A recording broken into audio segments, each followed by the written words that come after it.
Hi there. Welcome to the video on scientific notation.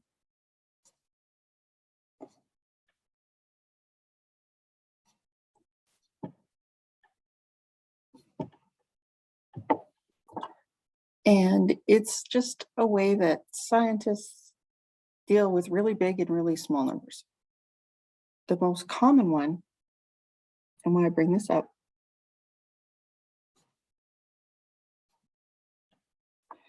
is 6.02 times 10 to the 23rd. That is the number of particles in a mole.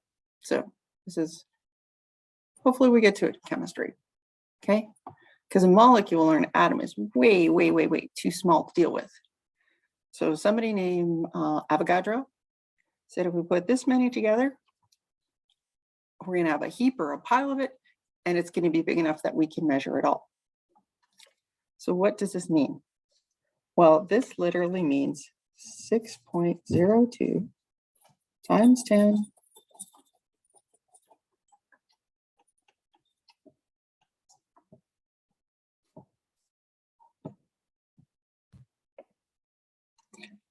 1, 2, 3, 4, 5, 6, 7, 8, 9.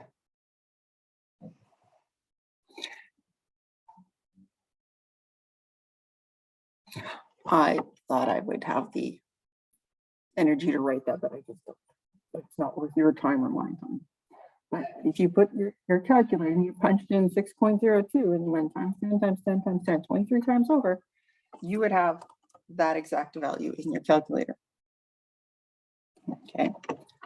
And what would happen is your decimal place, when you multiplied it by 10 the first time, it would become 60.2. When you multiplied it by 10 the next time, you know what? I'm going to write that down. 6.02 times 10 will give you 60.2. If you don't trust me, use your calculator. But I know when I multiply by 10, I just moved my decimal place and went to the right. Now, if I took 6.02 times 10 times 10, so I'm going to do it twice. Once, twice, I'd get 602. Or I could have taken this one and multiplied by 10. Let's do that. Let's multiply by 10 here, and I get 6020. So that was once. This was twice. Okay, I shouldn't have done that. Here, let me erase this. There. 1, 2, 3 times, and we get there. So we need to keep doing that 23 times. And I think there's a meme that says, ain't nobody got time to do that, or something close to it. So here's the trick. 0.02. Every time, where can you see my finger? There we go. Every time we multiply by 10, our decimal moves one spot to the right. So there's the first one, 2, and now I'm just going to make up my own loops. 3, 4, 5, 6, 7, 8, 9, 10, 11, 12, 13, 14, 15, 16, 17, 18, 19, 20, 21, 22, 23. Now you can see why we don't want to write this out. That was my little decimal place moving, and every one of these now becomes placeholders. And every little loop gets a 0. Oops. So my decimal place is way back there. I'll write that pretty, or prettier.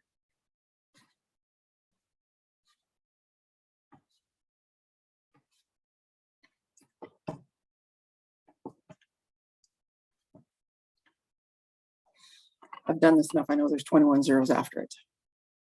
And that is 602 septillion because I looked it up once.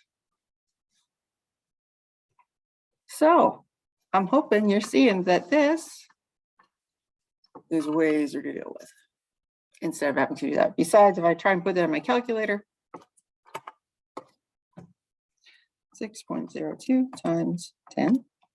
Oh, no, I was hoping I could just keep hitting the equal. Times 10 times 10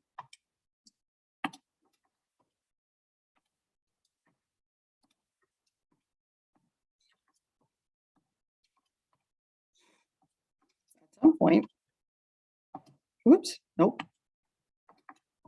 There it goes. So my display is not big enough.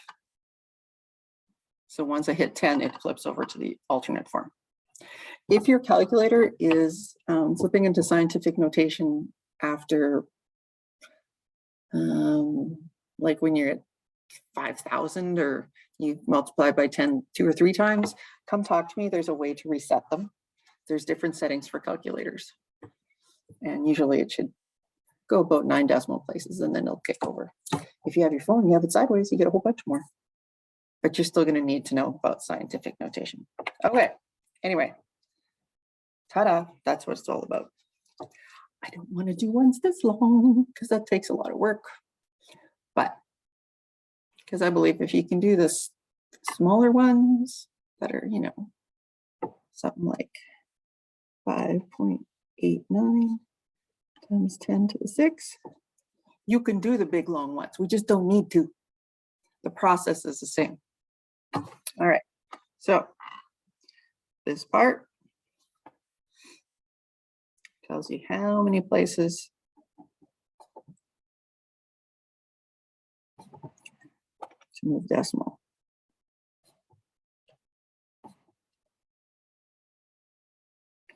And because it's a positive exponent, it's just literally like multiplying by 10.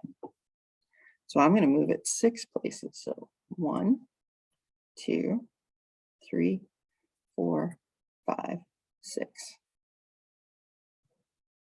And I'm going to go 1, 2, 3. All of those loops get zeros. So 5, whoopsies, I almost did it. That decimal place is not there. Otherwise, you haven't done anything.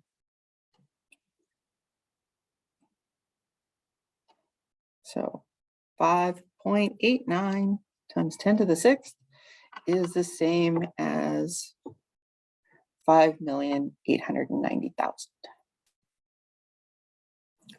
Please do the whole loop thing.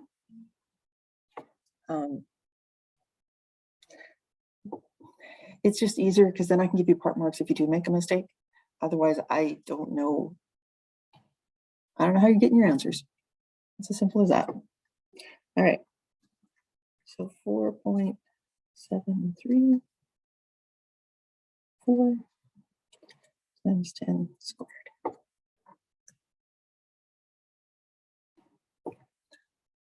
Turn off the camera. Wait a minute. Don't turn it off yet. Let's do another one.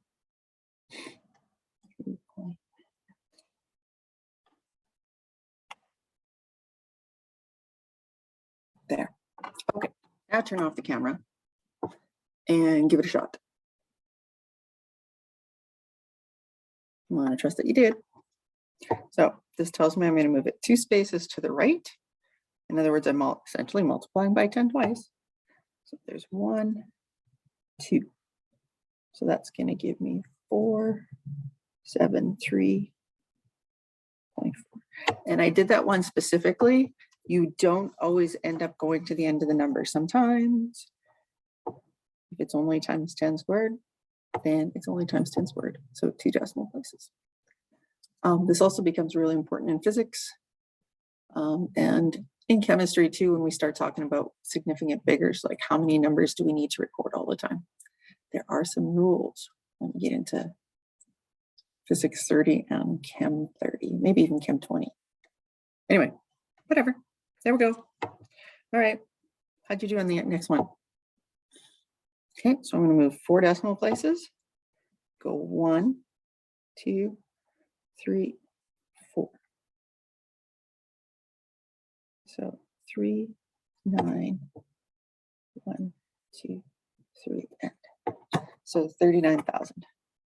You know, I just wonder. I'm only wondering because to me this looks kind of nasty and messy. If I just start like this, okay, so I'm not going to write this part, I'm just going to rewrite that. And then I go 1, 2, 3, 4, put some nice zeros in. There's my decimal back there. I could live with that. Maybe even cross a decimal out there to make it very clear. that it's back there now. That looks prettier. Or for the extra 2 seconds it took me, you can also just rewrite it. Except, what did I do?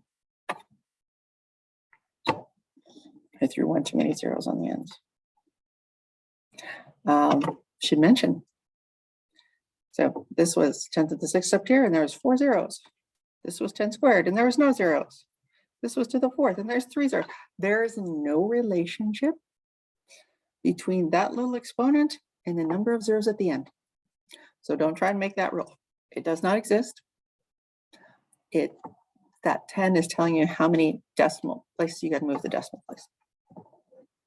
All right, let's try it the other way. So page 2.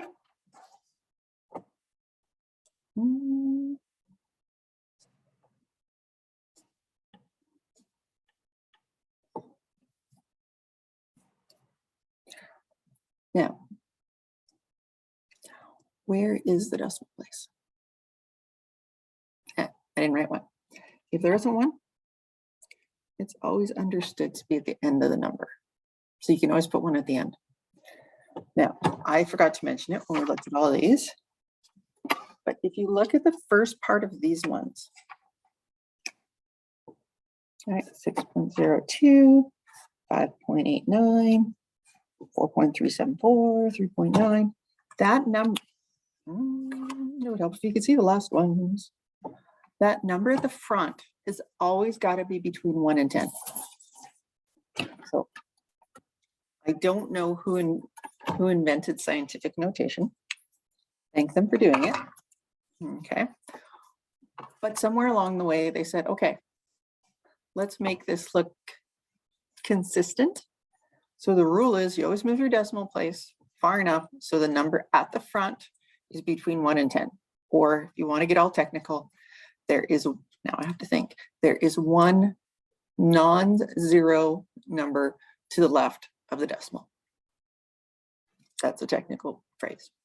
Yeah, I'm just stick with between 1 and 10. So I'm going to have to move my decimal this way. So 1, 2, 3, 4, 5. If I stop there, I got 75 point something. No. We need to be between 1 and 10. So we need to go one more decimal place. So this is where my decimal belongs now. So my answer, I'll put over here, it's going to be 7.5. And we always write times 10.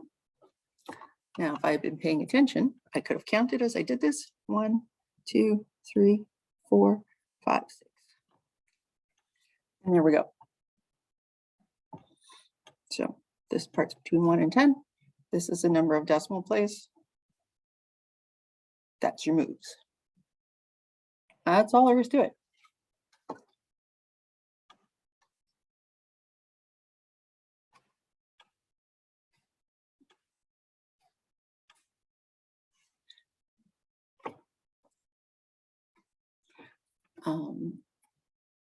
What I will do is I will have a worksheet with some answers that I'll post on Brightspace along with this.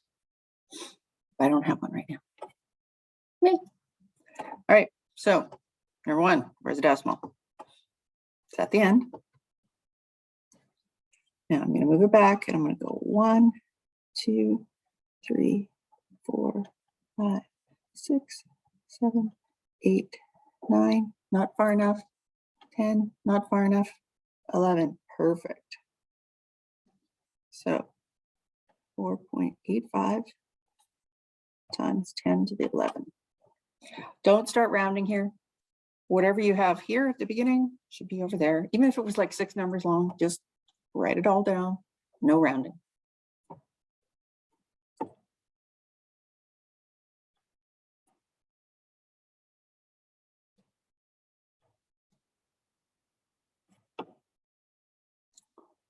Speaking of a whole bunch of numbers,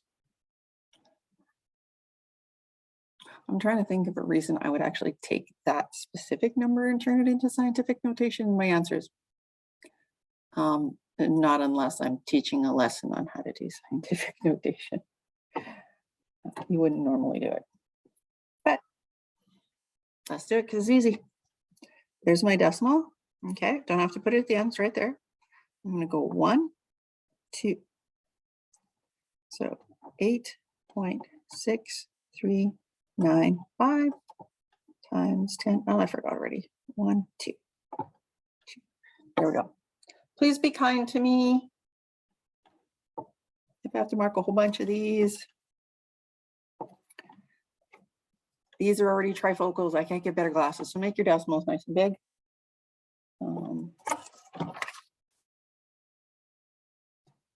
Make it super obvious for me. Oh, there's another one that's not very big. Keep everybody happy, okay? All right, tricky one. 42.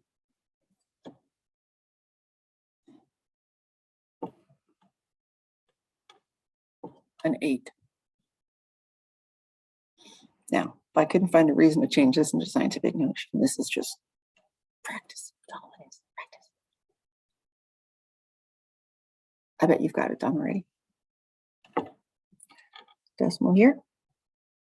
How far do we have to go? 1 decimal place. So 4.2 times 10. I know that maybe goes against what we usually do in class. It's like, oh, you never write a 1 as an exponent. I would prefer you do, because without that, I'm like, did they know what they were doing? Did they not know what they were doing? Put the 1 there makes it really clear that you knew exactly what was going on. You moved it 1 decimal place. That'll make me very happy. All right, last one. Decimal goes there. Now, how far do I have to move it? 8 times 10 to the 0. Yes. Yes, please. Okay, so actually anything to the 0 power. I hope at some point we've already talked about it, but if we haven't, anything to the 0 power is 1. They don't believe me. Mr. Calculator will show you. So 10. Now, remember using the y to the x button for exponents. To the 0 equals 1. There you go. And if you haven't seen it and you're watching the video, bug me in class and I'll go through a big long lecture about how it works. But we didn't move, so ta-da, you put a 0 there. When we started, I said it's for really big and really small numbers. Okay. Part of the reason I brought this up is because in the second part of chemistry, I actually gave you the mass of, a proton and an electron, and they're like super small numbers. I can't remember. I don't remember them off by heart. But let's say it's like 9.5 times 10 to the minus 16 grams. Well, it's small. That's all I know. But what's different? I kind of did this one backwards. What's different? Okay. When it is really, really small, it's a negative exponent.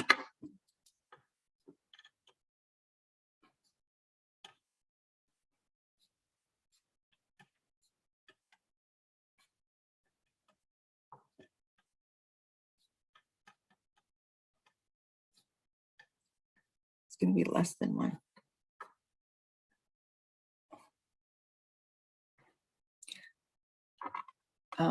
A negative exponent, so 10 to the minus 1, is actually 1/10. And 10 to the minus 2 is 1 over 100. And maybe for right now, you'll just trust me that if that's a negative, we're going to be moving the decimal to the left to make it smaller, not to the right. And I'm just going to rewrite this because I don't think I have enough room over here. So 9.5 times 10 to the minus 16. So that means I'm going to go 1, 2, 3, 7, 8, 9, 10, 11, 12, 13, 14, 15, 16. There's my decimal, and I want a decimal out front. None of this is just starting with a decimal. Bad, bad, bad math. So every one of those loops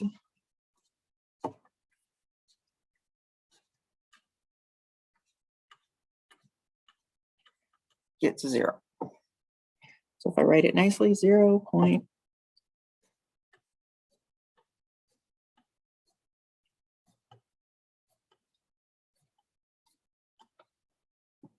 Now I better double check. 1, 2, 3, 4, 5, 6, 7, 8, 9, 10, 11, 12, 13, 14, 15, 16. I start at the beginning. 1, 6, 7, 8, 9, 10, 11, 12, 13, 14, 15, 16. Cool. Ta-da! Oh, it had units. Let's put units on there. So if this didn't make sense and you're like, it's small.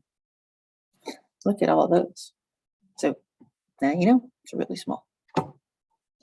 And I'm going to do the same thing as we did before.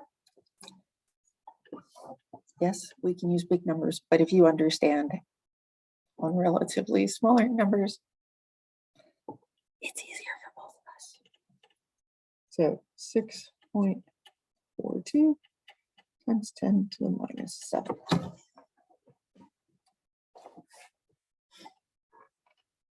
Ready? Okay, so negative exponent, I'm moving it to the left. It's going to be a small number, and I'm going to move it my decimal 7 places. It's like dividing by 10 7 times. 1, 2, 3, 4, 5, 6, 7. There's my decimal and a 0 up front. So 0 decimal 1, 2, 3, 4, 5, 6. 6, 4, 2. Ta-da! Same thing, only different as before. You just got to pay attention. So if it's a negative exponent, you're going counting this way. If it's a positive exponent, hold on. Like one of these, positive exponent, you're going that way.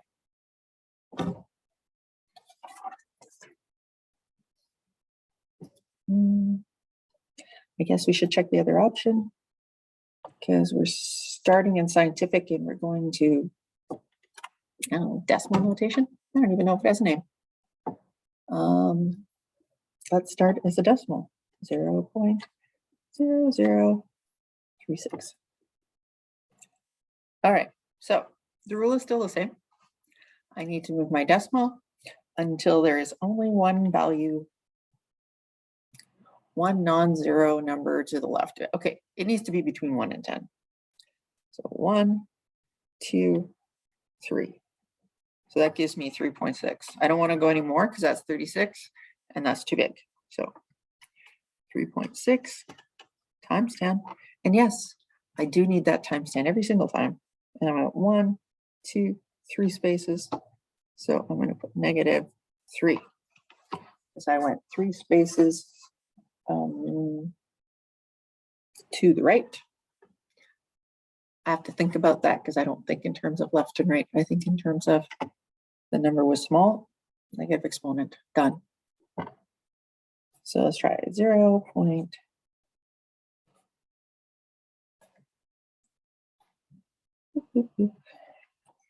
3926. All right. Go ahead and pause video. I can imagine you staring at the screen, not writing this out and just kind of doing this. If you can see me doing that. Write it out. Practice, practice, practice. 1, 2, 3, 4, 5, 6, 7, 8, 9. All right. So 3.926. Remember, no rounding. Times 10 and minus 9. And ta-da! That's scientific notation. I hope this review is good for you, plus whatever we do in class. And I will, sorry, my table keeps moving. I will post this on Brightspace, and there will be a worksheet that goes along with it if you want to try that out. If you want a physical copy of the worksheet, just let me know and I can print one off for you if you have problems printing out. Thank you. Have a lovely day.